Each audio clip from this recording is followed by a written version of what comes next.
got about a year clean and moved my girlfriend to Houston, and we lived together for quite some time.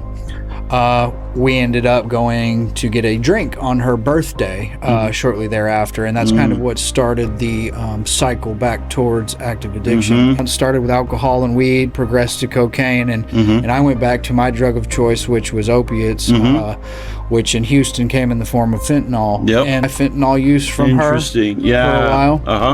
And she ended up catching me, and then she got curious, and so I introduced her how to use needles, how to shoot fentanyl.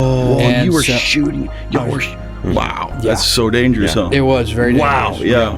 In fact, so dangerous that after her use had kind of got out of control. I mean, we were doing it at work, doing it at home. She was using dirty needles, and she ended up getting a terrible blood infection. One night we were at home, and she comes out of the bedroom. She had woken up from a nap and goes into the restroom and sits down on the toilet, and she starts using the restroom, but the seat's down.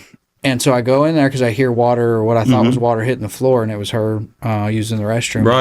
And I said, "What are you doing?" I said, "Babe, what are you doing?" She said, "Well, I'm going to the bathroom." I said, "Well, the seat's down." And so at that point, I knew something was wrong, and I called the ambulance. The ambulance came. They took her to the hospital. And so, but they were able to do a CAT scan on her head, some imaging on her head, and she had an embolism in her brain. And so they and so they air flighted her to Clear Lake Hospital in Houston. They did some more tests there, and long story short, they had to move her to ICU. Her organs started failing. Her extremities started turning blue, and they started talking about amputation and stuff like that. And she ended up passing away. Oh my God! Wow! From